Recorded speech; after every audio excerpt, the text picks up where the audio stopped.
نظر ڈالتے ہیں دلچسپ اور عجیب خبروں پر۔ کھانا جینے کے لیے ہوتا ہے، لیکن ایک امریکی شہری نے کھانے کا عالمی ریکارڈ بنا لیا۔ 72 سالہ امریکی شہری نہ صرف 32,000 سے زائد برگر کھا کر Guinness book of world record میں اپنا نام درج کرا چکا ہے، بلکہ روز برگر کھانے کے اس ریکارڈ کو مزید بہتر سے بہتر بھی بنا رہا ہے۔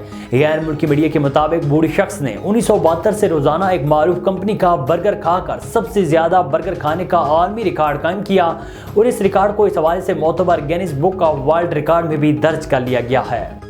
اللہ تعالیٰ کا ارشاد ہے کہ یتیموں کے مال کے پاس نہ جاؤ مگر بہت اچھے طریقے سے، جس سے اس کا فائدہ ہو، جب تک کہ وہ اپنی جوانی کو پہنچے اس وقت اس کا مال سپرد کر دو۔ حضرت محمد صلی اللہ علیہ وآلہ وسلم کا ارشاد ہے کہ جو شخص یتیم بچے کے سر پر شفقت سے ہاتھ پھیرے اور یہ کام محض اللہ کی خوشنودی کے لیے کرے تو جتنے بال اس کے ہاتھ کے نیچے آ جائیں گے، ہر بال کے عوض میں اس کو نیکی ملے گی۔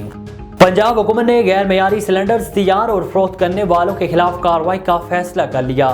وزیر اعلیٰ پنجاب محسن نقوی نے LPG کے سلنڈرز کی غیر قانونی طور پر تیاری اور فروخت کا سخت نوٹس لیتے ہوئے صوبے بھر میں کریک ڈاؤن کا حکم دے دیا۔